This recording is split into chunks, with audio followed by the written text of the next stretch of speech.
Mesdames et messieurs, bonsoir. Merci de nous rejoindre pour ce nouveau numéro de Code 24, le magazine francophone de la rédaction Futur TV, en partenariat avec France 24. Code 24, votre code d'accès à la planète info. Passons tout de suite au sommaire de cette édition. Nous nous intéressons d'abord au sort des orphelins de l'immigration clandestine, ces mineurs nés aux États-Unis et donc citoyens américains, mais dont les parents sont en situation irrégulière et ont été expulsés du pays. Près de 12 ans après les attentats de Madrid qui ont fait près de 200 morts, le modèle espagnol d'assistance aux victimes du terrorisme est devenu un exemple en Europe. Direction ensuite le sud de l'Italie. Cette région est en première ligne de l'afflux de migrants qui tentent de rejoindre l'Europe par les voies clandestines. Depuis début 2015, ils sont plus de 140 000 à avoir posé pied sur la Grande Botte. Détour par Paris où plus de 150 artistes, designers et artisans investissent le musée des arts décoratifs pour une importante exposition consacrée à l'art coréen. Les enfants, premières victimes de 4 ans de guerre en Syrie. Direction Amman en Jordanie. Ici, des chirurgiens volontaires de la chaîne de l'espoir opèrent des enfants gravement mutilés. Pendant 50 ans, les habitants de l'île taïwanaise Kinmen ont vécu sous la menace d'une invasion militaire. Aujourd'hui, l'atmosphère est tout autre sur ce petit bout de terre longtemps interdit. Nous vous emmènerons enfin dans les coulisses de la fabrication du célèbre vinaigre d'Orléans, un secret lié à l'histoire de la navigation sur la Loire. En pleine campagne présidentielle, l'immigration clandestine aux États-Unis oppose candidats républicains et démocrates. Donald Trump rêve de construire un mur à la frontière mexicaine et expulser tous les sans-papiers. Hillary Clinton souhaite, elle, voir naître une réforme migratoire pour en légaliser plusieurs millions. Car pour certaines familles qui vivent de manière clandestine dans le pays, la situation est complexe. Le gouvernement américain les qualifie de statut mixte. Les parents sont illégaux, mais leurs enfants, nés aux États-Unis, sont eux considérés comme citoyens américains. Chaque année, 100 000 de ces enfants perdent un parent à cause d'une expulsion. Quelques milliers perdent même les deux. Et pour éviter donc d'être placés en famille d'accueil, ces orphelins de l'immigration doivent trouver un tuteur légal. Une femme, Nora Sandigo, est portée volontaire pour 850 d'entre eux, car elle a aussi connu l'exil. Née au Nicaragua, sa famille est décimée durant la Révolution. Arrivée seule aux États-Unis, elle a depuis réussi professionnellement grâce à la création de petites entreprises. Aujourd'hui, elle consacre l'essentiel de son temps et de son argent à son association d'aide aux enfants clandestins. Martha Pessina, Sophie Prisconi. Donne-moi un bisou. Oh, mais c'est un gros câlin, ça. Elle est sans doute la mère de famille la plus occupée des États-Unis. Chaque dimanche, Nora Sandigo organise avec son association près de Miami un pique-nique pour réunir auprès d'elle la majorité des enfants dont elle s'occupe. On va jouer ensemble et on va passer une très belle après-midi. 850 exactement, dont elle est la tutrice légale. Ce sont tous mes enfants. J'aime chacun d'entre eux. Je les aime comme si c'était les miens.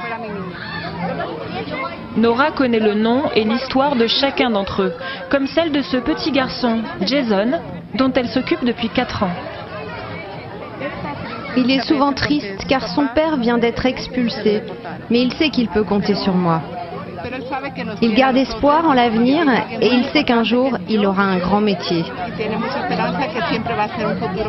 Il deviendra avocat ou médecin. Nora, c'est ma famille. Elle s'occupe de moi et me donne à manger. Jason, né aux États-Unis, est citoyen américain. Mais ses parents sont arrivés clandestinement depuis le Guatemala. En nommant Nora tutrice légale, la mère de Jason peut le garder auprès d'elle, même si elle est toujours sans papier. Le père de Jason s'est fait arrêter lors d'un banal contrôle routier.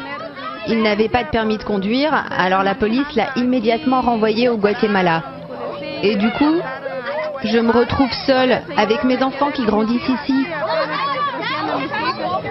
Chaque jour, 17 orphelins de l'immigration sont placés en famille d'accueil.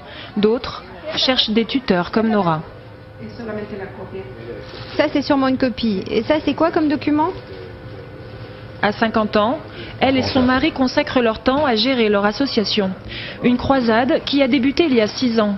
Avant d'être expulsée, des amis du Guatemala lui demandent de devenir la tutrice de leur enfant, Ronald, 11 ans. Sur cette photo, on voit à quel point il est triste, seul et angoissé, parce qu'il n'a plus ses parents. S'il n'avait pas pris le temps de remplir un document pour que je devienne tutrice, que lui serait-il arrivé? Alors que là, il est venu vivre avec nous. Un simple acte notarié aura suffi pour empêcher un placement. Un geste altruiste comme une évidence pour cette femme qui a elle aussi connu l'exil dans son enfance. Je ne veux pas qu'il souffre autant que moi j'ai pu souffrir, car j'ai traversé beaucoup d'épreuves. Et si on s'unissait tous pour aider ces enfants, leur vie serait meilleure. Depuis, grâce au bouche à oreille, des parents clandestins vivant à travers 14 États des États-Unis ont demandé sa tutelle. Cette petite fille vit à Chicago. Si elle rencontre un problème, n'importe lequel, comme une opération, et qu'il faut signer une autorisation, je dois y aller, même si je suis en Floride. Je vais à l'aéroport, je prends un avion et je suis en 2 ou 3 heures à Chicago. Chaque année, Nora dépense plus de $10 000 en fonds propres. Responsable juridiquement de chacun de ses enfants, elle doit répondre à leurs besoins quotidiens. Comment ça va? Elle vient dans mes bras. Aujourd'hui, dans un quartier pauvre où sont rassemblées beaucoup de familles clandestines, elle vient livrer quelques aliments de base à la mère de Jason. Ça coûte cher d'acheter les fournitures scolaires, l'uniforme, les chaussures et tout un tas de choses. Et il faut aussi payer les factures, le loyer, l'électricité. L'aide que l'État donne à nos enfants n'est pas suffisante. Aucune instance gouvernementale n'assure le suivi de ces enfants. Nora envisage une action en justice contre le président Obama pour violation de leurs droits civils en tant que citoyens américains. Aux États-Unis, il serait plus de 4 millions d'enfants dans cette situation.